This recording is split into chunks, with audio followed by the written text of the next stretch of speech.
안녕하세요. 많이 지루하시죠? 제가 앞부분은 좀 간증 형태로 뒷부분은 그 신천지 교리에 대해서 구두를 사용해서 좀 자세하게, 지난번에 제가 한번 간증했을 때는 이제 교인들이 어르신도 계시고 또 이렇게 성경에 대해서 지식이 많은 분들도 있지만 잘 모르시는 분들도 있고 그래서 간단하게 했는데, 오늘은 이제 교사 여러분들이 모이신 자리니까 좀 깊이 있게 신천지 교리가 왜 잘못됐고 성경 어떤 구절을 비유풀이 짝 맞추기를 해서 어떤 교리를 만들어내는지 좀 자세하게 설명을 해드리겠습니다. 예, 저는 여사순에 있는 김미숙 집사입니다.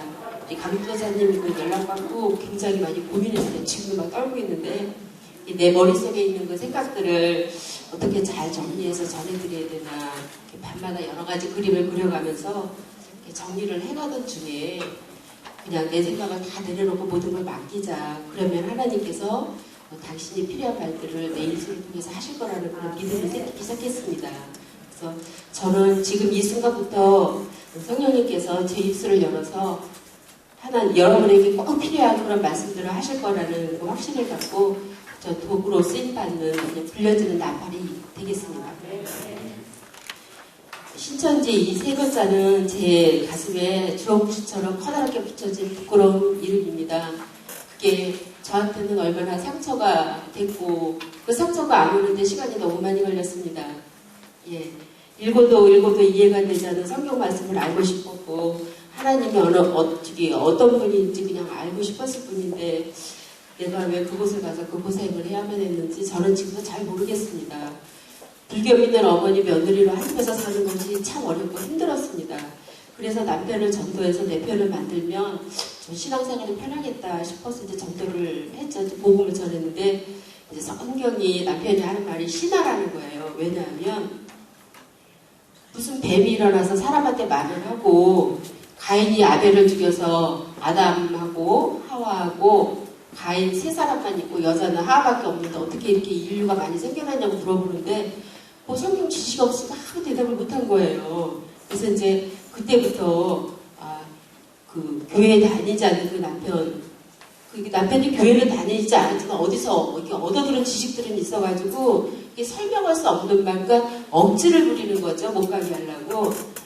이제 설명할 수 없는 그런 말만 계속 질문을 하는 거였어요. 그래서 제가 성경 공부를 해야 되겠다.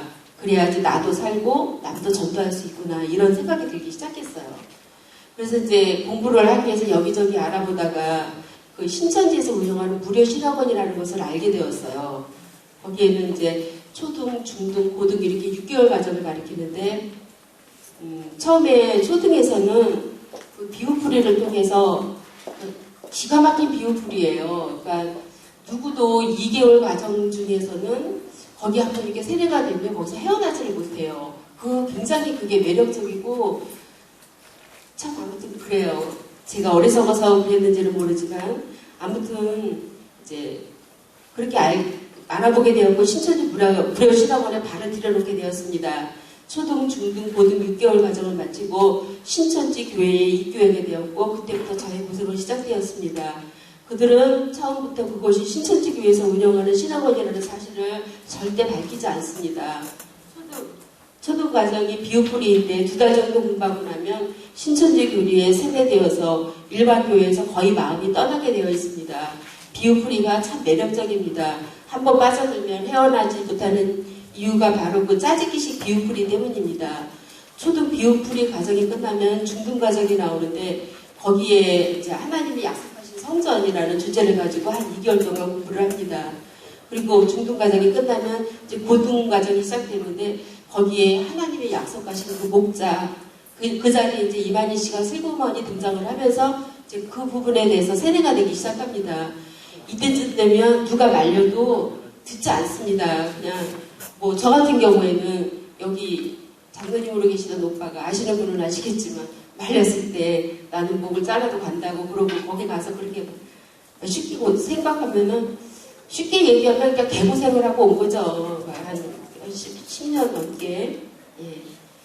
그때쯤 되면 이제 그것 말씀 그건 말씀만이 진리라고 확신하고 믿음 아닌 믿음으로 이제 물불을 가리지 않는 시기가 됩니다. 그 열심보다도 더 중요한 게 무엇을 향한 열심인가, 그 문제인 것 같습니다. 이혼도 가출도 그 길을 막는 그 모든 것들은 그들이 영생을 막는 가시라고 가리키면서 그 영생 불사하기 위해서 그 많은 걸 포기하는 그런 용기가 생겨납니다. 그러니까 자식도 가정도 그때쯤 되면 이제 보이지 않는 거예요. 반대하는 모든 무리들은 이제 사단의 적이라고 생각을 하는 거죠. 그 영생 불사, 신천지가 말하는 그 영생 불사가 무슨 뜻이냐면 육이 죽지 않고 영원히 산다는 것입니다. 이 땅에 14만 4천 명, 신천지 14만 4천 명이 채워지면 하늘의 순교의 영, 그 14만 4천, 그 계시록에 나오는 14만 4천이 내려와서 인합이라여 영생이 시작된다고. 그러니까 육체와 그 영이 하나가 돼서 영생이 시작된다고 하는 것이 14만 4천의 교리입니다. 그래서 이만희 총회장이 나이가 지금 90은 넘지 않았는데 한 90 가까이 됐어요. 그들은 총회장이 절대 죽지 않을 뿐 아니라 자기들도 죽지 않을 것이라고 철석같이 믿고 있습니다. 그러니까 이만희 총회장은 청년 시절 이제 통일교회 아류인 박대승 장로의 전도관 생활을 시작하게 됩니다. 이 부분을 제가 보드에다가 써서 한번 설명을 해드릴게요.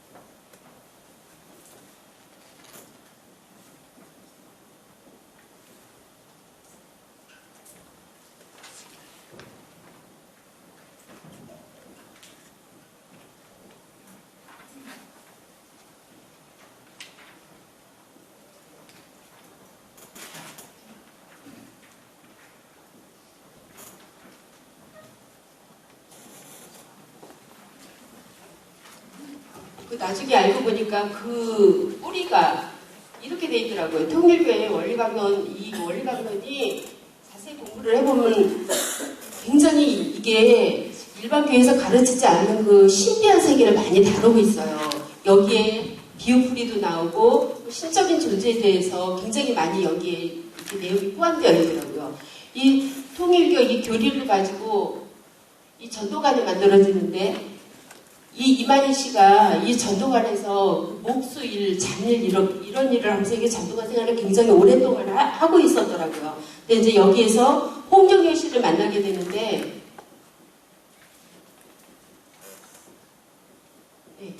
홍정현 씨를 만나서 전도관 생활을 하다가 1980년대쯤 돼갖고 과천 일대에서 이 사람들이 집단 이주를 하게 돼요. 과천으로. 그때 이제 막 사이비 교주들이 이제 많이 생겨나요. 여기서 배운 걸 가지고, 이 전도관에서 배운 이런 교리를 가지고, 거기다 좀 살을 붙이고 또 살을 붙여가지고, 이단들이 많이 생겨날 때에, 이제 홍종현 씨하고 이만희 씨하고 전도관에서 집단 이주한 사람들과 함께, 유지열 씨하고 같이 장막성전을 만들어가지고 여기서 생활을 하다가, 이만희 씨는 여기서 이탈을 합니다.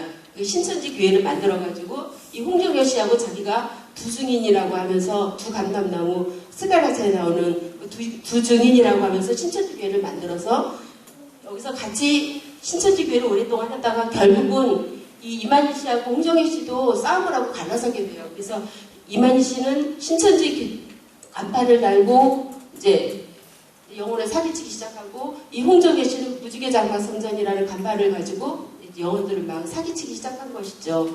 이 신천지라는 말은 그 계시록 21장에 나오는 새하늘 새 땅, 신천, 신지를 줄여서 그냥 신천지라고 부르는 거예요. 어렵지 않으시죠? 이해하실까요?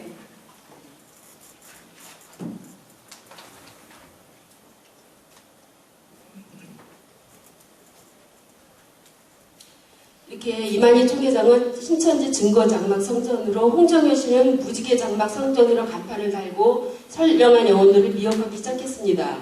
청계산에서 이제 자기가 계시를 받아서 7째 나팔을 받았다고 가르쳤던 그 비오풀이는 나중에 탈퇴해서 알게 되었는데 이게 통일교 원리강론이나 홍경효 씨의 무지개 장막 성선, 또 김풍일 씨의 세빛 등대교회 등 여러 이단들이 가르치는 내용이었습니다. 그러니까 계시를 받은 게 아니라 배워서 알게 된 것이죠.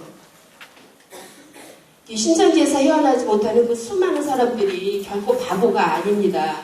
이제 개구리를 처음부터 뜨거운 물에 이렇게 넣어서 뜨거운 물에 넣으면 뜨거워서 뛰쳐나가지만 찬물에다 넣고 서서히 불을 떼면 그 개구리는 그 뜨거운 줄도 모르고 그 속에서 죽게 되는 이치하고 똑같습니다. 가랑비에 옷 젖는다는 말처럼 그들 교리에 자기도 모르게 세대당한 채 그렇게 한 사람씩 신천지인이 하나씩 만들어지는 것입니다. 그들은 처음부터 신학원으로 사람을 데려가지 않습니다. 섭외자가 생기면 이제 개인 복음방을 하는데 그 교재가 1강부터 12강까지 있습니다. 이 과정을 이수하고 이제 열매가 될 만한 사람만 신학원으로 데려갑니다. 신학원을 처음부터 공개하지 않는 이유는 그 탈락자가는 공부하다 탈락한 사람들로부터 이제 신학원이 드러나는 것을 꺼리기 때문입니다. 그러니까 보호하기 위해서 신학원으로 처음부터 데려가지 않고 꼭 열매가 될 만한 사람. 그들이 꺼리는 열매 중에 그 목회자 가족을 굉장히 싫어합니다. 그래서 섭외자 등급을 매길 때 D등급으로 매겨서 못 데려오게 해요. 왜냐하면 금방 탈로가 나니까.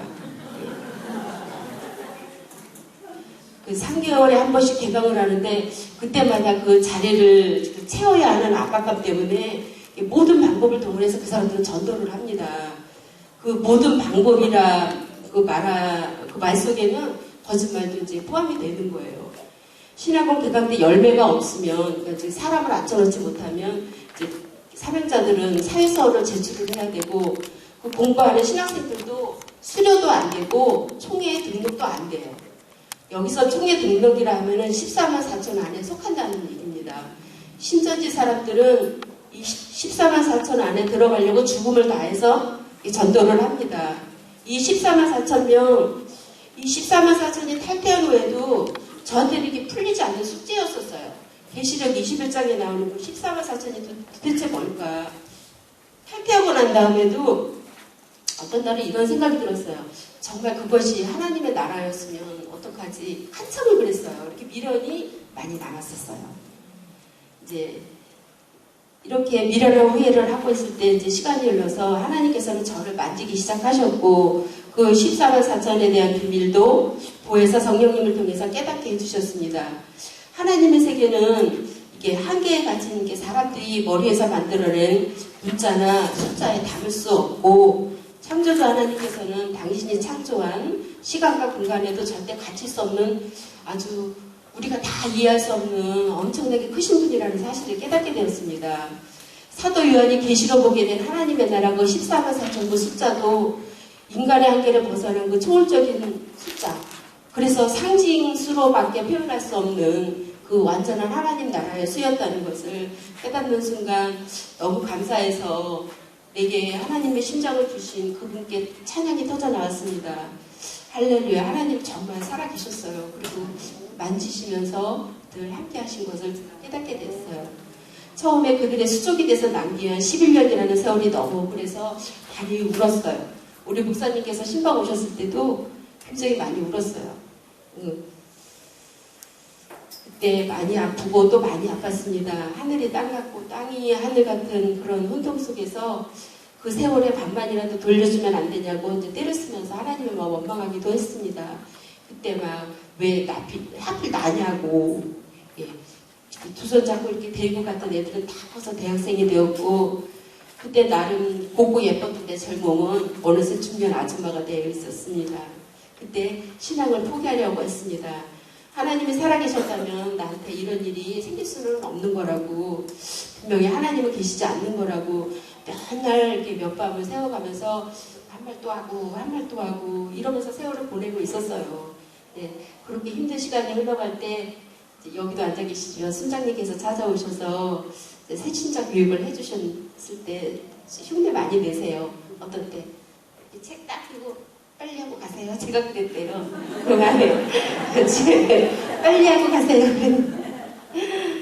예, 그 이제 수장님께서는 이제 하나님의 사랑에 대해서 하나하나 깨닫게 해주셨어요.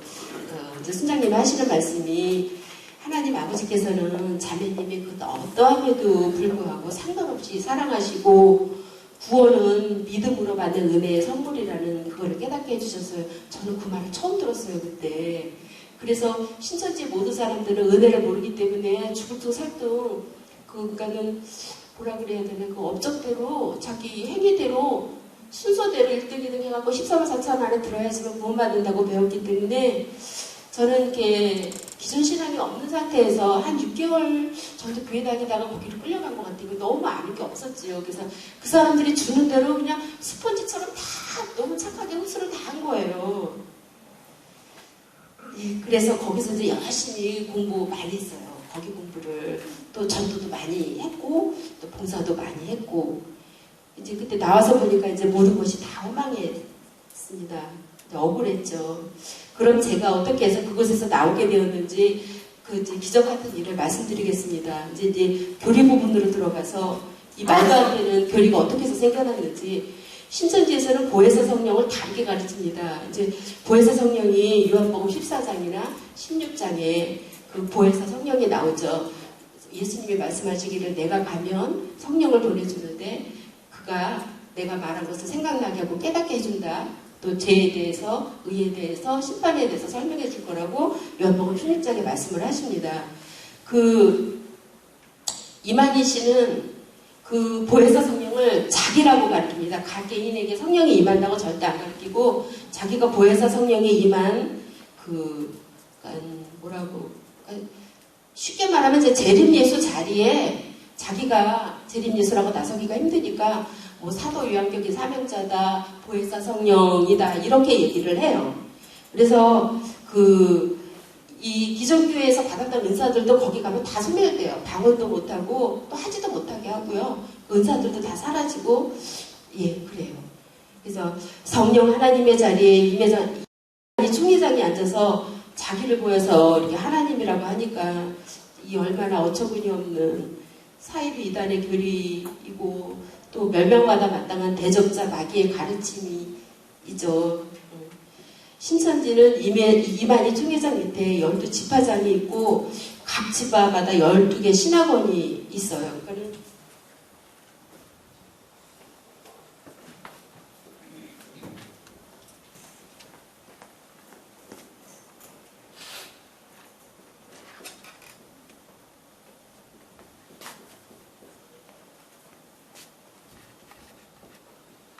이런 식으로 이만희 총회장이 있으면 12아들이라고 말하면서 12사도라고 말하는 12명의 지파장이 있고 요중에 이제 이 지역들이 다 있어요. 부산 지역, 전라도 지역, 충청도 지역, 강원도 지역 이렇게 지파가 옛날에 왜 가나안 땅 정복해갖고 그 지파로 나눈 것처럼 이렇게 다 지파가 나누어져 있는데 우리 의정부 여기에 속하는 지파는 야고보 지파, 성국 야고보 지파라고 해서 이 본부 성전이 저기 상계동 백병원이 있는데 거기에 본부 성전이 있어요. 그리고 여기에서 가나라는 데가 도봉구, 노원구, 의정부, 동두천, 양주, 저 한수이북, 연천까지 다 이쪽으로 이렇게 포함해 있거든요. 그래서 지금 제가 처음에 들어갔을 때 250명이었는데 제가 11년 만에 나왔거든요. 근데 그때 1700명이었는데 지금 7000명이 찼대요. 그게 그 숫자가 다 어디서 나온 숫자냐면은 노원구, 도봉구, 의정부 이쪽 교회에서 다 그 사람들이 끌려가는 숫자예요. 그래서 이 한 지파마다 한 지파 안에 12개 신학원을 세우고 또 12명의 신학원 강사들이 있으니까 계시록에서 144 규빗이라는 말을 들어보셨을 거예요. 이게 12 곱하기 12는 144예요. 그래서 신천지에서는 144명의 신학원 강사가 세워져요. 이거를 완성한 지파도 있지만 아주 완성하지 못한 지파도 있는데 아무튼 그들의 설계도는 그래요. 이제 그 신학원 강사들의 대표가 이제 얼마 전에 한 3, 4년 됐을 거예요. 3, 4년은 넘었겠다. 그 구리에서 사이비 이단 대책 연구소장을 역임하고 있는 신현욱 그 전도사예요. 그분이 이제 신천지 위계 질서를 보면은 한 2스타에서 한 3스타쯤 되는 그런 위치에 있는 사람이거든요. 그분이 이제 신천지 그 통일교 원리강론에서 나온 때다가 전도가 교리를 접목을 시켜가지고 또 장막성전을 거쳐서 신천지 교리를 뼈대를 이만희 씨가 세워놨는데 자기가 계시받았다고 하면서 거기에 살을 붙이고 거기에 이제 이거를 다 만들어서 교리를 완성해 놓은 사람이 그 신현욱 씨예요. 그 사람이 거의 다 신학원 총장을 하면서 만들어 놓은 사람이거든요. 그분이 거의 이제 신천지 교리를 완성해 놨다고 보면은 맞아요. 그 이제 신현욱 씨가 신학원 현장에서 이제 성도들을 가르치다 보니까 교리상의 여러 가지 문제점들이 드러나기 시작했었어요. 성도들하고 마주 이렇게 공부를 하다 보니까. 그래서 신현욱 씨가 총회장님한테 어떤 건의를 했냐면 교리상에 이런 문제점이 있어서 좀 수정을 해야 되겠습니다. 이렇게 이제 건의를 하게 돼요. 그러니까 성령의 무식한 이만희 총회장은 자기가 자기들을 알잖아요. 거짓으로 달달해오고 이제 배워서 알게 된 이런 것들이 타문할까봐 두려워서 그게 이제 영상으로 나왔는데 첫 번째 하는 말이 너 칼그림 나는 거 보고 싶냐 이렇게 나왔어요. 이렇게 하면서 이제 신천지 전 성도들한테 이거 구태타다. 그래서 신현욱 씨 구태타선을 특별 지시사항으로 선포하고 마치 이제 50 시절에 계엄령 선포하는 것처럼 적극 금지 명령을 내렸어요. 전화도 안 되고 이제 그러자 신현욱 씨는 너무 억울하죠. 그때까지도 신현욱 씨가 쫓겨날 때까지도 신현욱 씨는 총회장이 거짓 목자라는 걸 몰랐어요. 그냥 쫓겨난 거예요. 쫓겨나서 알게 된 거예요. 이제 신현욱 씨는 그게 너무 억울하다면서 전국 사명자회의에서 그 10가지가 넘은 이제 수정안을 강의를 해요. 이거는 원래 이건데 총회장이 가르침이 좀 이상하다. 성경이 안 맞는다. 자꾸 성도들이 공부하다가 질문을 한다. 이런 것들을 이제 강의하기 시작했는데 그 DVD 영상이 그래서 일반 성도들이 봐서는 안 되는데 이만희 총회장과는 신천지 추수꾼들은 일요일 날은 일반 교회에 가서 똑같이 이렇게 예배를 드려야 하지만 거기서 인정을 받으니까 예배를 드리고 월요일 날 따로 모여서 예배를 드리는데 그때 그 영상이 바뀌어져서 이제 영상이 틀어진 거예요. 총회장님 영상이 나와야 되는데 그 예배 시간에 그 DVD 신현욱 씨가 그 억울하다면서 그 10가지가 넘는 수정안 강의한 게 이제 나오게 된 걸 제가 보게 된 거죠. 이게 복이죠. 그래서 제가 신천지 교리가 정말 틀렸구나. 이거를 알고 이제 그때부터 고민하기 시작하다가 이제 제가 거기서 나오게 된 거예요. 이게 다 성령의 도우심이라는 거를 제가 압니다. 이제 그 교리 수정안 중에서 이제 오늘은 3가지만 소개해 드리겠습니다. 이제 이게 계시록을 잘 공부를 하지 않지만 신천지 사람들은 계시록 1장부터 22장까지는 사명자들은 거의 다 외워요. 그래서 어디 가서 계시록 얘기가 나와도 이거 몇 장 몇 장에 있는 내용이라는 게 툭 튀어나와요. 그 정도로 이제 빡세게 훈련을 받고 어떤 교육을 받냐면은 복음방 교재가 1강부터 12강까지 있는데 늘 하는 거죠. 성도들 이렇게 복음방이라는 것이 개인 교사예요. 집에 찾아가서 이렇게 성도들을 대상으로 가르치는 내용인데 이렇게 많은 성도들, 그러니까 복음방 강사들, 또 신학원에서 강의하시는 강사님들, 또 집화장 쭉 앉아 있는 자리에서 한 사람씩 이렇게 저처럼 이렇게 나와요. 그래서 그 집회장이 뒤에서 이렇게 하면 3강을 강의를 하고 이렇게 하면 1강을 강의를 하는데 하여튼 엄청난 훈련을 많이 받습니다. 여기 우리 교회는요 진짜 거기에 비하면 누워서 떡 먹기 거기는요 이 어깨가 매일 아파요. 왜냐하면 열매가 없으면 사람으로 치지도 않아요. 얼마나 힘든 그 고생을 내가 왜 사서 했는지 모르겠습니다. 왜 했는지. 계시록 8장 1절에서 2절에 보면 제가 천천히 성경 갖고 계신 분은 한번 보세요.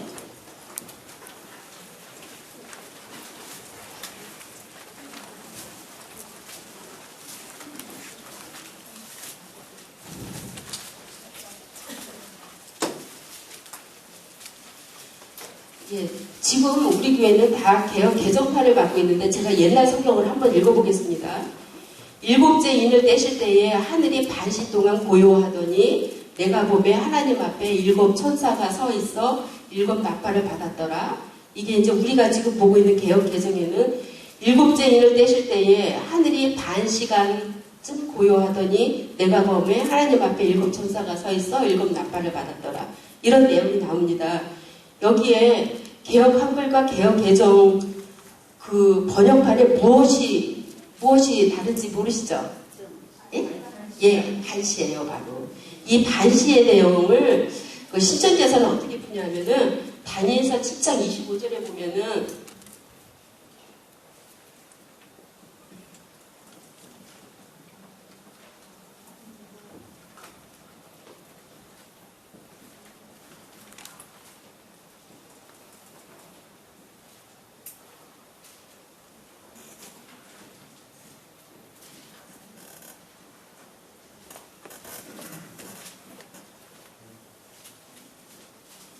다니엘서 7장 25절에 보면 한때, 두때, 반때가 이게 나이가 많이들 보셨을 거예요. 한때, 두때, 반때가 나오는데 한때, 두때, 반때를 합하니까 3년 반이죠. 이게 개월수로 하면 42개월이에요.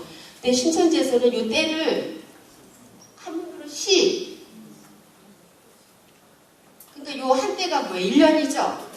1년? 이게 1년이에요. 그러니까 거기에서 반시면은 6개월이죠. 6개월이에요. 이렇게 가르쳤어요. 처음에 들어가서 굉장히 오랫동안 이렇게 가르쳤어요. 제가 신천지 들어가서 거의 한 7년 넘게 저렇게 배웠어요. 그러면서 자기가 청계산에서 계시갖고 그 일곱째 나팔을 불기 시작할 때 그 준비 기간이라고 그게 6개월 동안이 그게 실상이라고 가르치거든요. 그 실상이 자기가 계시를 받은 날로부터 6개월 동안 준비를 해서 자기가 일곱째 나팔을 분다고 이렇게 가르쳤었어요. 근데 이제 많은 성도들이 그 무렵 이제 개역 개정판 성경이 이제 많이 보기 시작해. 우리 교회도 바꿨잖아요. 이렇게 나오면서 이렇게 자꾸 질문을 하는 거야. 성도들이 이거 반시간 뭐라고 나왔죠? 반시간 이게 30분이잖아요. 반시간인데 왜 이걸 6개월로 가르치냐고 이렇게 막 질문을 하니까 이제 그 신현욱 씨는 되게 곤란한 거예요. 현장에 있는 사람들은 총회장은 이렇게 가르치는데 성도들이 대답도 못할 걸 자꾸 물어보니까 그래서 이제 그때 그 무렵에서 그 계시록 실사책이라는 것이 있는데 그게 계속 1탄, 2탄, 3탄, 4탄에서 계속 이렇게 새로운 버전으로 출간이 되고 또 새로운 버전으로 출간이 되고 그랬어요. 나중에 알게 된 거지만 그때는 몰랐었죠. 그렇게 계시록 1탄, 2탄, 3탄 계속해서 나온다는 것은 계시를 받은 게 아니라 이제 막 일반 교회 성도들이 이거 아니지 않냐 그러면은 또 수정을 해가지고 1탄이 나오고 또 이거 반시 이거 말도 안 되는 소리다. 개정판에는 30분인데 왜 6개월로 가르치냐 그러면 슬그머니 성도들한테 말도 안 되고 또 이제 2탄이 또 만들어지고 이러면서 이제 제가 있을 때 5탄까지 나왔어요. 그 계시록 실상책이. 그게 정말 이만희 씨가 그 계시를 받아서 적은 책이라면 한 권으로 충분하죠. 변할 일도 없고. 이제 그때 그 계시록 실상 그 반시에 대해서 안산 상록교회 진영식 목사님이 계셔요. 그분이 이제 이단에 대해서 굉장히 이렇게 막 캐고 성도들을 이렇게 보호하시는 그런 분이신데 이제 그분이 직접 대고 너랑 나랑 맞대서 이거를 얘기를 해보자고 그러고 질문을 했어요. 이 반시 이거 말도 안 되는 소리라고. 그러니까 이만희 씨 궁색한 변명이 뭐라고 얘기했냐면 6개월 안에 30분이 있는 거다. 이렇게 말을 해도요. 신천지 성도들은 한번 세뇌가 돼가지고 귀에 안 들려요. 그러니까 저 같은 경우에도 교리가 바뀌어갈 때마다 이상하다는 생각은 들었었어요. 왜 이렇게 교리가 자꾸 바뀌고 가르치는 내용이 자꾸 바뀌어갈까 그랬는데 그때 순진한 저는 내가 아직 깨닫는 것이 부족해서 그럴 거야. 시간이 흐르고 깨달음이 많아지면 나도 저 부분이 다 이해가 갈 거야. 이렇게 생각을 했었어요. 이제 그 무렵에 이제 위에서 성도들한테 다 또 명령이 내려오기를 개역 한글과 옛날 성경만 보고 개정판이나 그 표준말 성경, 쉬운 성경, 우리말 성경 이런 거 다 교재를 쓰지 말고 보고만 강의도 하지 말고 보지 말라 이런 지시가 내려왔습니다. 그러니까 이렇게 막 지시가 내려오고 교재가 변해고 그곳에서 이제 무슨 짓을 해도 성도들은 한번 이렇게 뱀한테 팍 물리면은 이게 독이 퍼져가지고 안 보이는 것 같아요. 저 같은 경우는 그랬어요. 무슨 이유가 있겠지. 시간이 흐르면 나도 알게 될 거야. 이렇게 세월이 흐르고 거기 남아있는 성도들도 저와 똑같은 마음으로 지금 거기에 남아있고 얼마 전에 중란청 그 벤치에서 그 사람들을 봤는데 이렇게 그 전도문을 이렇게 주는데 진짜 가슴으로 눈물이 나더라고요. 저 사람이 내가 말 한마디에서 고쳐질 사람도 아니고 내가 한 걸 보면 목을 잘라도 간다고 고집을 부린 것 같으니까 참 뒤돌아서서 오는데 씁쓸하고 참 가슴으로 온다는 말이 무슨 소리인지 알겠더라고요.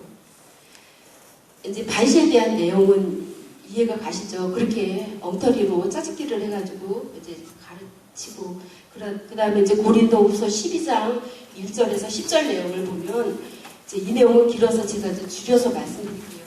이 내용은 사도 바울이 14년 전에 자기가 셋째 하늘에 올라가서 말로 표현할 수 없는 말을 들었으니 사람이 가히 이르지 못할 말이다 라고 이제 고백하면서 자신을 소개하는 내용입니다. 이제 이 말씀이 신천지에서 크게 문제가 됐었어요. 이 내용을 처음부터 끝까지 읽어보면 누가 봐도 셋째 하늘 낙원에 이끌려서 올라간 자는 사도 바울인데 이만희 총회장은 사도 요한이라고 박박 우겼어요. 왜냐하면 자기가 계시록에 계시를 받은 사도 요한격의 사명자가 자기라고 가르쳤기 때문에 우길 수밖에 없는 상황이 돼버렸어요. 그러니까 초등학교만 제대로 나왔어도 이해가 되는 구절인데 셋째 하늘에 올라간 자가 이제 사도 요한격의 목자 자기라고 이렇게 계속 우기고 있었을 때 이제 신영씨는 곤란한 일이 또 생긴 거예요. 그 신학원의 수강생들이 이제 막 질문을 하고 이 말도 안 되는 소리 한다고 막 그러니까 총회장님한테 가서 총회장님 이건 누가 봐도 사도 바울입니다. 이렇게 말했다가 이제 쿠데타로 몰려가지고 쫓겨난 거예요. 총회장은 정말 성경을 몰라요. 저는 다 알고 있었는 줄 알았는데 나중에 보니까 성경을 몰라요. 그 12제자들이 이제 사석에서 총회장님 집에 방문해갖고 12아들이라고 하면서 이게 막 그 명절 때는 세배도 하고 이제 떡국도 같이 먹고 하면서 사석에서 지내는 일이 많아요. 생신날이나 이때 되면.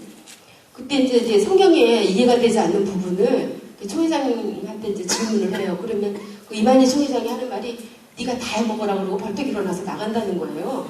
그때 그 12지파장 중에 한 사람이 그 사모님하고 저하고 굉장히 친했어요.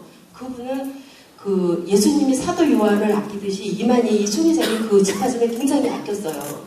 그리고 막 해외 집회도 나가고 그랬던 사람인데 그 부인하고 저하고 굉장히 친하게 지냈는데 자기도 모르게 이런 말을 한 거예요. 근데 그 사람은 지금도 있어요. 거기가 진리인 줄 알고.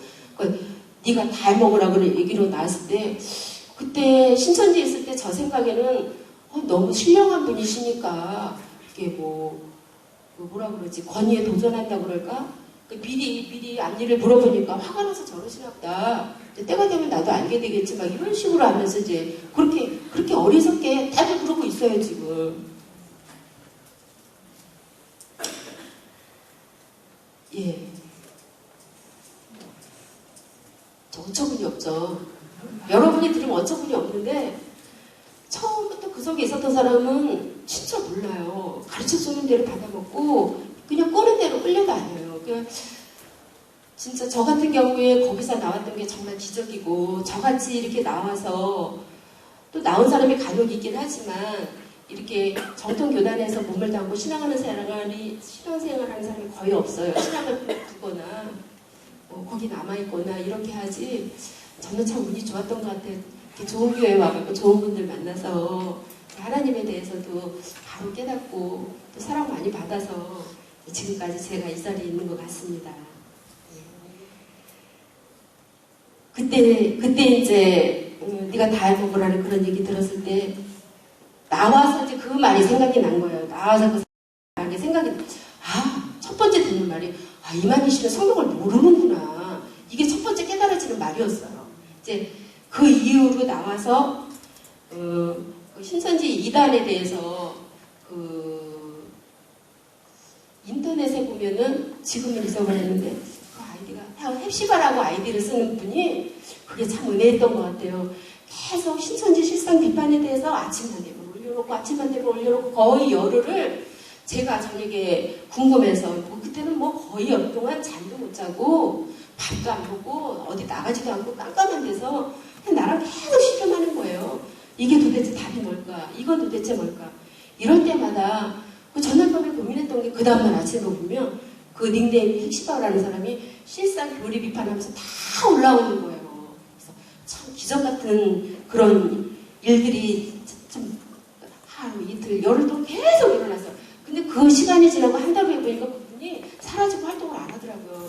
그래서 저는 정말 그 사람이 그 비판해놓은 것을 보고 내가 잘못됐다는 것을 알 수 있었지 누가 집어주지 않으니까 모르겠더라고요. 뭉뚱그려갖고. 그래서 사석에서 네가 다 해먹으라는 그 얘기 듣고 이제 이만희 씨에 대해서 실상을 제가 하나하나 캐가기 시작해서 이제 깨닫고 열을 넘어서 이제 그때 여기 오빠한테 전화를 해서 오빠 내가 잘못했어. 응? 그때 말릴 때 가지 말 걸 하면서 이제 막 울면서 나 너무 억울하다고 근데 살고 싶다고 그랬더니 여기 교회를 소개해 주셔서 여기로 오게 됐고 시간이 많이 그때서부터 지금까지도 시간이 많이 흘러서 제가 나팔의 사명을 했었어야 하는 건 분명히 아는데 제가 너무 아프고 억울하고 그 세월이 11년이라는 세월이 너무 억울하고 아파서 많이 힘들어 했어요. 목사님도 다 아시고 목사님 친방 오셨을 때 나 그 세월의 반만이라도 돌려주시면 안 되냐고 막 울었던 그런 그렇게 울었습니다. 많이 울었어요. 예, 이거 이제 집에 가서 한번 읽어보세요. 고린도후서 12장 1절에서 10절의 이 내용을 이제 누가 봐도 사도 바울이 자기가 그 천국에 올라간 거를 그렇게 돌려서 얘기를 한 건데 이만희 총회장은 이제 사도 요한 자기라고 웃겼다가 신현욱 씨한테 물으니까 대답을 못하고 이제 너 죽고 싶냐 이거 구태타다 하면서 전국 성도들한테 자꾸 비상계엄령을 선포한 것이죠. 그 다음에 이제 세 번째 누가복음 7장 24절에서 26절에 보면 이제 24절에 제가 천천히 읽어보겠습니다. 요한이 보낸 자가 떠난 후에 이 요한은 세례 요한을 말하는 거예요.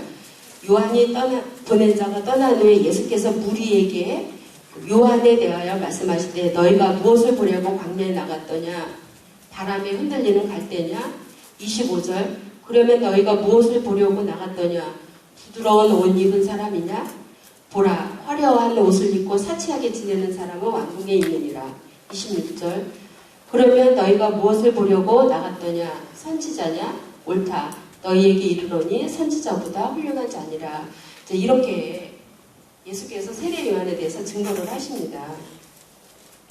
이 세 구절에서 이거를 풀이하면 그렇죠. 다들 아시겠지만 이제 예수님께서 사도 요한에 대해서 너희가 뭐 보려고 광야에 갔냐? 흔들리는 바람에 흔들리는 갈대 보러 갔냐? 아니지 않냐? 그러면 너희가 무엇을 보러 갔냐? 부드러운 옷 입은 사람이냐? 아니지 않냐? 부드러운 옷 입고 사치하는 사람은 왕궁에 있지 않냐? 26절 그러면 너희가 무엇을 보려고 갔느냐? 선지자냐? 옳다. 너희에게 이르노니 선지자보다 훌륭한 자니라 하면서 세례 요한을 소개하시는 예수님의 말씀이죠. 근데 이 세 구절에서 신천지에서는 어떤 교리를 만들어내냐면 세례 요한은 흔들리는 갈대다. 이런 이상한 짜집기를 교리를 만들어내요. 근데 지금 여러분들은 다 아시는 입장에서 이 말씀을 들으니까 기도 안 차는 말인데 저같이 순진한 사람은 그냥 가서 머리에 쌓아두는 대로 다 기억을 하고 그대로 깨닫고 있었어요. 예. 이 구절 세례 요한이 흔들리는 갈대다. 흔들리는 갈대라는 믿음이 흔들린다는 거죠. 온전한 믿음이 없다는 얘기예요. 그래서 신천지에서는 짜집기로 이제 이상한 교리를 만들어냅니다. 배도자라고 이제 만들어내요. 어떻게?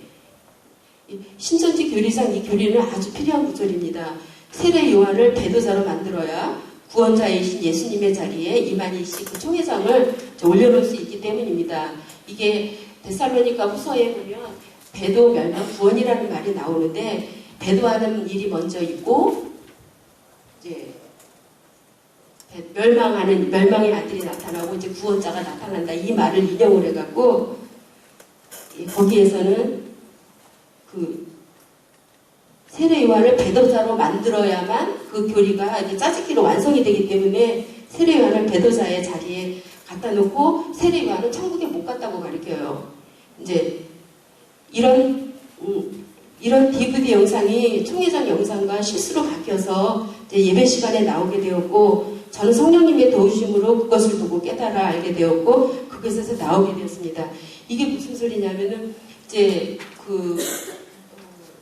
신현욱 교육장이 총회장님 교리 수정을 좀 해야 되겠습니다. 왜냐하면 이 사람은 현장에 있는 사람이니까 자꾸 질문이 들어오는 거예요. 그러니까 자기가 봐도 누가 봐도 이거는 이 고린도후서 거기에 그 사도 바울인데 사도 요한이라고 우기는 것도 그렇고, 이거를 세례 요한을 흔들리는 갈대라고 앞뒤 짜집기 하고 만든 것도 이거 이해가 안 되니까 성도들이 자꾸 물어볼 거 아니에요. 그러니까 이제 교리 수정을 좀 해야 되겠습니다. 막 이렇게 얘기를 했을 때 이만희 씨가 너 칼그림 나는 거 보고 싶냐고 막 이러면서 그 사람을 이제 쫓아냈죠. 이런 이제 DVD 영상이 그러니까는 신현욱 씨가 10가지가 넘는 이런 거는 교리 수정이 필요합니다라고 했던 그 내용이 성도들한테 틀어져서는 안 되는 영상이었어요. 자기네 그 중요한 사람들끼리 교리 수정을 해서 만든 그거였는데, 제가 아까 월요일마다 총회장 설교를 들었다고 그랬잖아요. 일요일날 추수밭에 가서 그들 이제 다 동태 살피고 사람 따오기 위해서 하고, 월요일날 그 총회장 영상이 나와야 되는 시간에 신현욱 씨 그 영상이 바뀌어갖고 나오게 됐어요. 그리고 너 칼그림 나는 거 보고 싶냐고 하면서 펄펄 뛰는 이만희 씨 총회장 그 사람 영상도 그대로 나왔어요. 그래서 이제 그게 성령의 도우심이었던 것 같아요. 그때 그 영상을 굉장히 많은 사람들이 봤는데 그 영상을 보고 깨닫고 나온 사람은 저 하나밖에 없었으니까 참 이렇게 저한테 저가 너무 불쌍했는지 성령님이 많이 도와주셨던 것 같아요.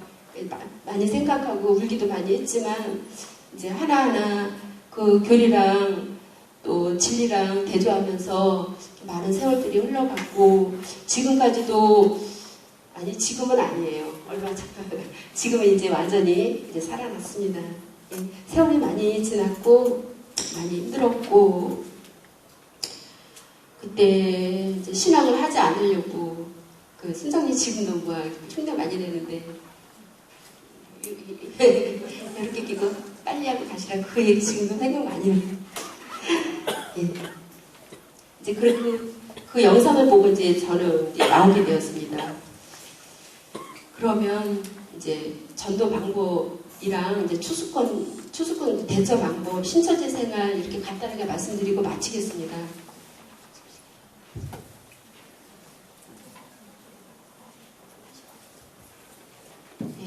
이제 전도 방법, 이제 신천지 전도 방법에는 가가오나 전철 안에서 설문지 작성이나 지인 전도 이런 것들 총동원해서 이제 전도를 했는데 한 10년 정도 넘으니까 이제 이런 것들이 다 교회에서 막았어요. 전철 안에서 설문지 해달라고 그러면 해주지 말라. 지인들이 와서 이런 거 해주면은 이렇게 대답해 주지 말라. 그런 것들이 다 이제 전도가 안 되니까는 이제 최후 수단으로 생각하는 게 이제 교회 안으로 침투하는 그런 거였었어요. 그거를 신천지에서는 추수밭 전도라고 하고, 이제 그 신천지에서는 그거를 산업이라고 이렇게 말을 해요. 네, 이제 지루하시죠?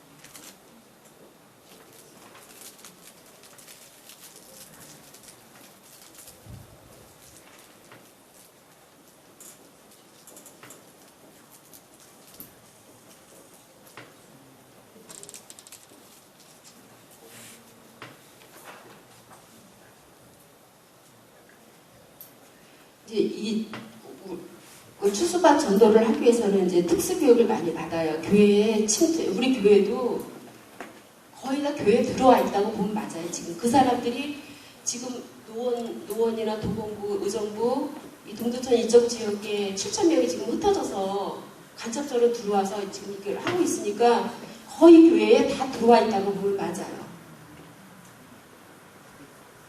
근데 들어갈 때 어떻게 들어가냐면 제가 이제 신천지 교회에 입교를 하면은 그 교회에서 나와요. 나와서 이제 교육을 받은 다음에 다른 교회에 등록을 해갖고 거기서 이렇게 섭외를 하고 교제 12강을 가르쳐가지고 이제 그 사람을 신천지 교회로 빼내는 방법하고 두 가지 방법이 있는데 제가 이제 A라는 집사님을 이제 뭐 유방전도나 뭐 이런 걸로 해서 이제 전도를 해서 이 사람이 이제 신천지 교회로 나와야 되잖아요. 근데 이 사람을 못 나오게 해요. 교회에 그냥 놔둬요. 그리고 이 사람을 집중적으로 특수교육을 가르쳐요. 그래서 그 안에서 똑같이 이제 교회를 두 개로 다니는 거죠. 거기 그대로 있으면서 사람을 계속 이렇게 빼내는 방법. 이게 굉장히 위험한 방법이에요. 지금 신천지에서 지금 주력하고 있는 방법이 이 방법이에요. 처음에 제가 신천지에 들어갔을 때는 다른 교회를 물세부라고 다녔어요. 200명에서 한 500명 정도 되는 교회에 들어가서 거기에 들어가서 이제 구역장까지 되면서 내부를 살피고 이제 성경 말씀에 관심이 있는 사람이나 아니면 목회자한테 불만이 많은 사람을 딱 찍어서 이제 그쪽으로 전도하는 방법이에요.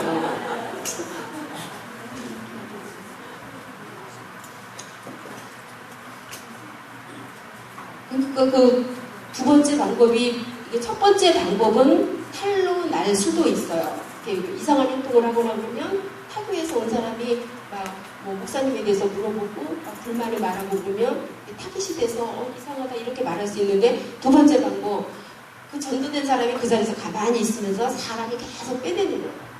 신학원 가서 이렇게 공부를 시키고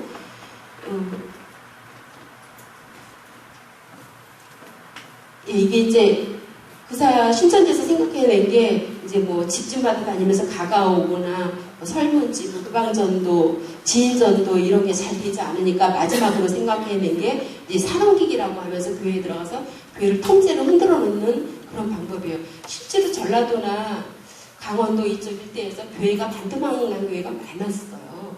그래서 뭐 불만이 많거나 교회가 깨진 교회는 거의 신천지 사람들이 가서 미꾸라지처럼 흐트러 놨다고 보면 맞아요. 그래서 지금 저 수유리에 있는 강북 모교회도 제가 나오기 5년 전에 대학생 하나가 들어가갖고 거기에서 청년 회장이 돼요. 그래서 거기에 정보를 계속 빼내면서 불만을 말해서 이제 저기 목사님하고 성도들을 이관을 시키죠. 근데 그렇게 활동을 해도 몰라요. 근데 그 사람들이 어떻게 알게 되냐면 무슨 기밀을 알았는지 그 교회에 갑자기 청년들 가방 검사를 하다가 이 복음방 교재가 나와가지고 그때 난리도 아니었어요. 그래서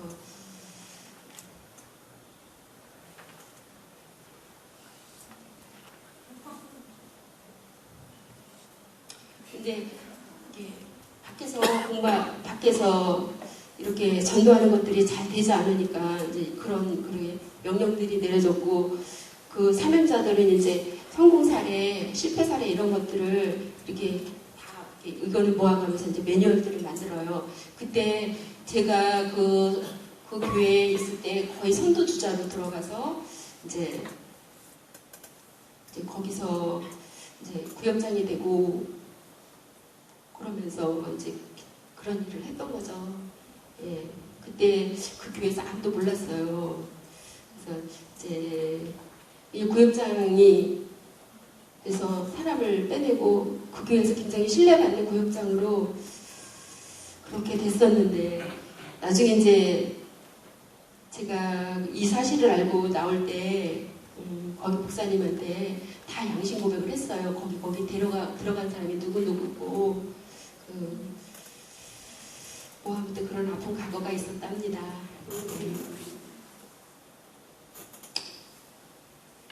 지금 그 신천지에 있는 7,000명이 거의 이지교회에서 무리를 떠난 그런 양떼들입니다. 아까도 말씀드렸듯이 이제 도봉구, 노원구, 의정부, 동두천, 연천, 이쪽 한수이북에는 다 그 성북 야고보 지파예요. 이렇게 땅을 다 갈라놨었어요. 그 12지파, 저기 가나안 땅에 들어가서 땅 갈라놓듯이 거기도 다 이렇게 구역을 갈라놔갖고, 예. 그 다음에 이제 산업기기 특수발전도는 이렇게 하고, 이제 동아리 전도가 뭐냐면은, 지금 여기 계신 분들은 교사분들이시기 때문에 특히 고3 수험생들을 눈여겨봐야 돼요. 신천지에서 청년들이 제일 많이 추수가 되는데 그게 바로 고3 수험생이에요. 대학교 1학년에 들어가는 애들을 그 동아리에 들어가면 그 동아리마다 다 신천지 사람들이 포진이 다 돼 있어요. 이미 다 만들어져 있어요. 그래서 거기 가면 처음에 밥도 사주고 막 책도 사주고 하면서 굉장히 친하게 지내서 마음을 열게 한 다음에 이제 내가 잘 아는 선교사님이 있는데 어디 가서 공부 한번 해보지 않겠느냐 하면서 그 사람들을 데리고 가고 아니면 기도 받아보지 않겠냐 하면서 데리고 가서 그 아까 1강부터 10강까지 있다는 그 복음방 교육을 시킨 다음에 열매가 될 만하면 신학원 6개월 과정 초등, 중등, 고등 2개월씩인데 그 과정을 마치면 거의 뭐 누가 말해도 안 들어요. 이제는 그때는 이미 거기 세뇌가 돼갖고 뭐 죽인다고 해도 가는 그런 예. 이제 제가 신천지 강원도 빌립지파에 학생회장으로 있던 혜림이라는 애랑 슬기랑 빼내오 그 간증을 한번 하겠습니다. 우리 교회 그 계시던 분이에요. 제가 간증했죠. 아시는 분은 아시지만 한 3, 4년 됐죠. 제가 간증할 때 그 간증을 듣고 여기 얼마 안 계시다가 강원도로 이사 가신 분이 전화가 왔어요. 자기 딸이 아무래도 신천지에 있는 것 같다. 제 간증을 듣고.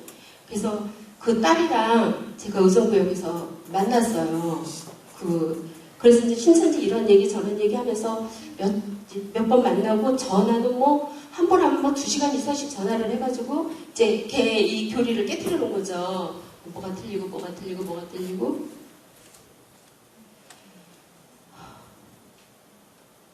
그 부분을 하면 저 가슴이 아파서 말해요.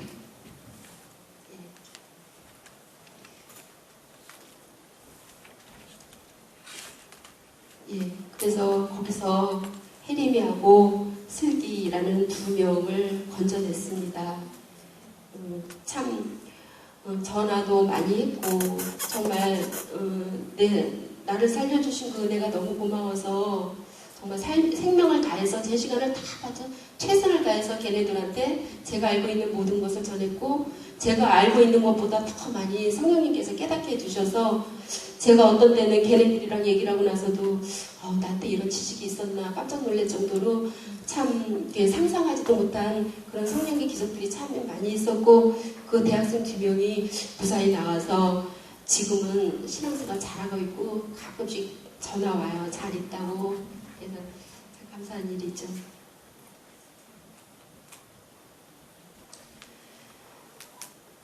예, 이렇게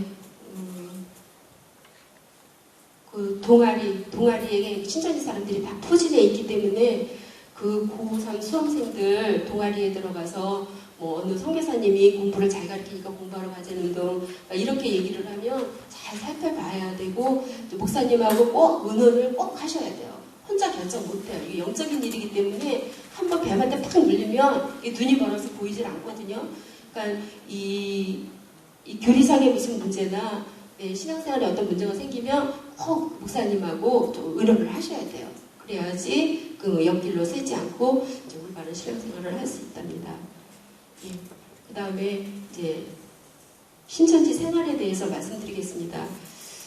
신천지는 저 출입구 앞에 아이디 카드를 대는 체크기가 있어요. 그게 없으면 교회에 못 들어가요. 처음에는 그게 굉장히 자랑스러웠었어요. 거기 있을 때는. 뭐가 된 거 같고 첫 때는 빽빽하니까 안에 들어가고 그랬는데 나중에 알고 보니까 그게 그들의 그 뱀의 독이었던 거예요. 아이디 카드가 없으면 아무도 못 들어가게 해요. 그리고 이제 모든 사명자는 이제 아침 9시에 모여서 사명자 회의를 하고 이제 흩어지면 이제 전도하고 오후 5시쯤 다시 모여서 보고서 작성하고 또 스피치 연습, 그 1강에서 12장까지 연습하고, 예, 그렇게 힘든 생활을 했답니다. 제가 미쳤지. 그렇죠. 어이가 없죠. 학생들은 이제 학업 중단하고 우리 큰애랑 친하게 지냈던 애가 연대 다니다가 휴교한 애가 있었는데 참 그냥 수적으로 그냥 끄는 대로 끌려가요. 눈이 멀면. 근데 이제 우리 아들도 나올 무렵에 어떤 일이 있었냐면은 걔네들은 대학생이 되면은 초등 과정 2개월, 중등 과정 2개월, 고등 과정 2개월 이거를 배우고 총회장을 이렇게 모셔다가 전국의 집화장들 다 모인 데서 굉장한 수료식을 해요. 어디서 창동 체육관이나 이런 걸 빌려가지고 엄청납니다. 막 도열 다 하고. 근데 수료식 다 마쳤는데 우리 큰애가 이 사방물을 쓰고 저기 대학교 졸업하는 것처럼 이 가운을 입고 하는데 이거를 벗어서 단상에다 집어던지고 나간 거예요. 이거 아니라고. 그럼 이제 그때서부터 핍박이 시작된 거예요. 저한테. 엄마 나오자. 일반 교회로 가자. 근데 저는 그때 눈이 멀어서 그거를 못했죠. 그래서 지금 저희 아들은 신앙을 안 해요. 그게 너무 걔를 볼 때마다 미안하고 측은해서 후회도 많이 했죠. 그때 나가자 그럴 때 나왔으면 걔도 살고 나도 사는 건데 참 개고생만 하고 아들 신앙도 이제 잃어버리고 참 억울하기도 하고 그때 걔 말 들었으면 참 좋았을 텐데 그죠? 예. 신천지 이제 학생들 예비하면 이제 학교도 휴교하고 군대도 안 가요. 그 시한부 종말론을 꼭 얘기를 해요. 이만희 씨는 2000년에 완성되니까 조금만 수고하자. 2007년도에 완성되니까 조금만 수고하자. 이러니까 애들이 군대도 안 가고 학업도 포기하고 다 추수꾼으로 들어가고 지금도 그러고 있어요. 그러니까 막 시기를 다 놓치는 거고 결혼도 안 하고 거기는 쉽게 말하면 합숙소예요. 이렇게 청년들이 같이 밥 먹고 식사하고 용돈도 거기서 줘요. 이러면서 집에 안 가게 이렇게 묶어놓고 이렇게 합니다. 군대도 안 가고 그저때 어떤 일이 있었냐면은 한나라당 전당대회를 머리수당 이렇게 한나라당에 요직에 있는 어떤 분이 신천지 사람이에요. 어디 이름 되면 다 알지만 그분이 이제 전당대회를 하는데 우리가 동원이 된 거죠. 머리수대로 동원이 됐는데 다른 지파에서는 그래도 도시락도 주고 막 했는데 우리는 밥도 안 주고 4시간 될 때까지 막 있는 거예요. 또 제가 또 손질이 불같잖아요. 화딱지 안 하고 일어나고 간다고.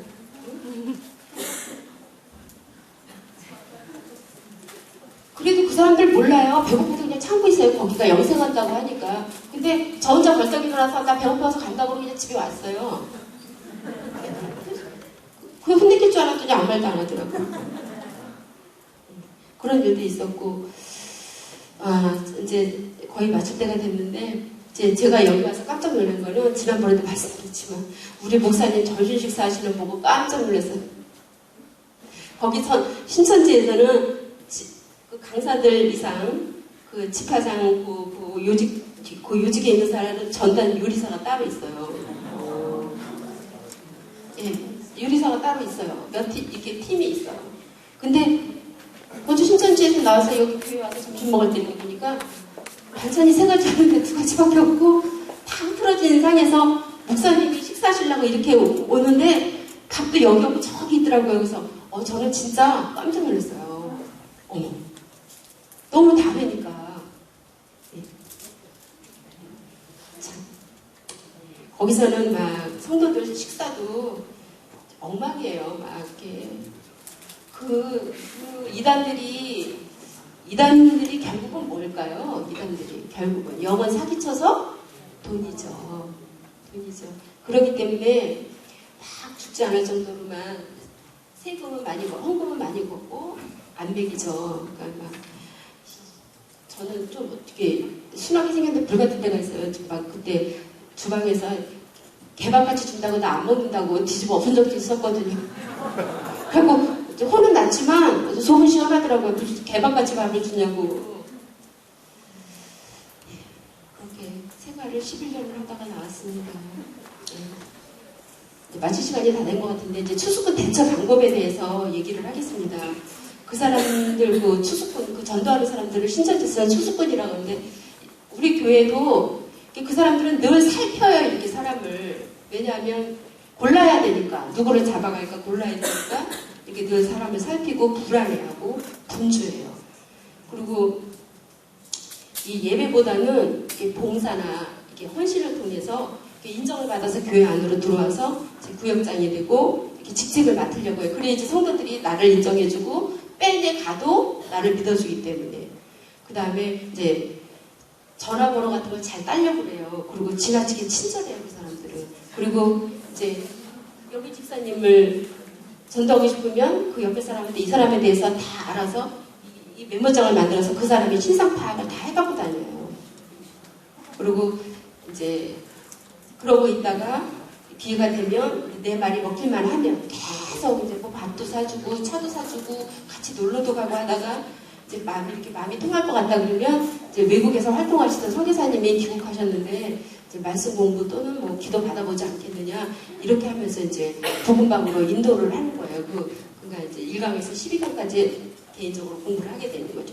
그러니까 이제 검증되지 않은 곳에서 절대 성경 공부하면 안 되고 신천지 말고도 하나님의 교회라고 아시죠? 안상홍 증인도 신천지 교회에서 저 하는 전도 방법이랑 거의 비슷해요. 그래서 그때 신천지에서 그 전도하러 다닐 때 아파트 복도에서 마주치고 막 그랬었거든요.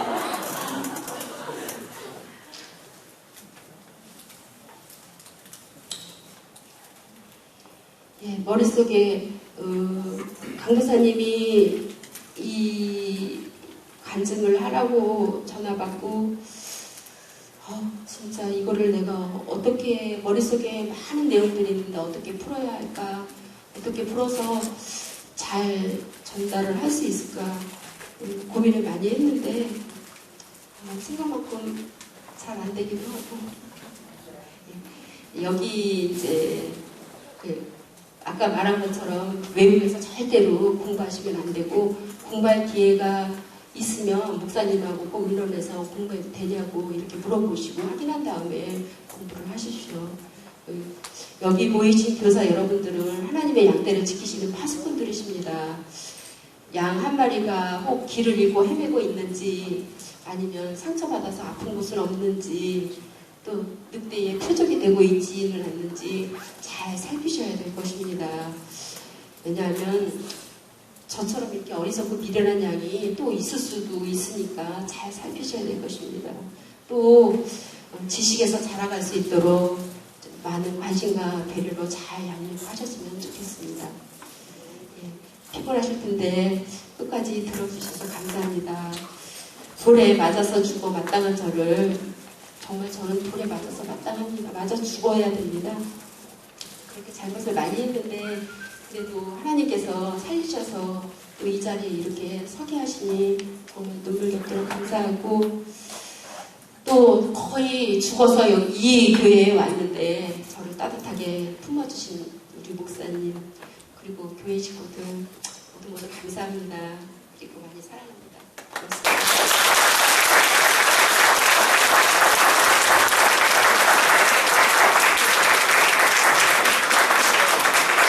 교사대학에서 왜 이단이라는 주제를 정했는지 좀 의아해하시는 분들도 계시긴 하는데요.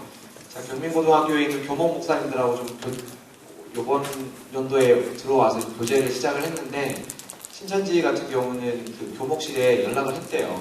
더 이상은 우리가 이제 암암리하지 않겠다. 선전포고를 하고 장학금 지급이라든지 동아리 활동을 해서 이런 것들을 구체적으로 하겠다고 그런 전화를 받고 해서 너무 긴장된다고 그래서 인근에 있는 교회 교육자들이나 선생님들, 교회들이 기도를 좀 많이 해주셔야 될 것 같다는 그런 이야기를 들었는데요. 우리 선생님들께서 우리 자녀들이 거짓 교사들이라든지 이단들에게 정말 많이 노출되어 있는 시대를 살아가고 있습니다. 언제까지나 우리가 알고 있는 과거의 뜻 기도하겠습니다. 살아계신 하나님 감사합니다.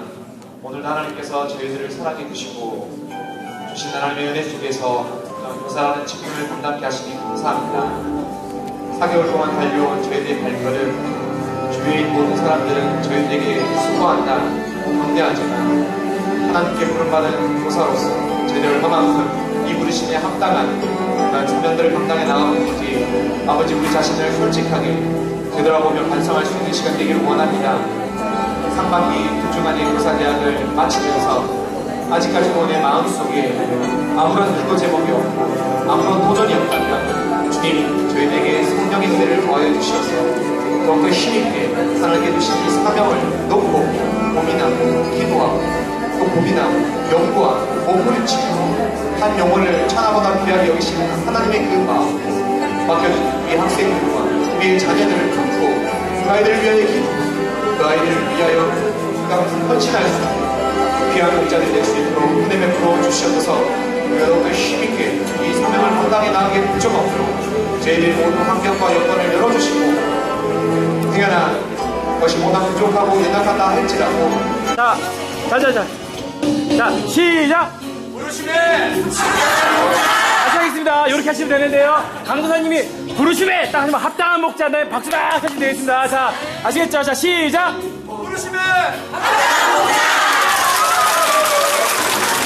됐습니다.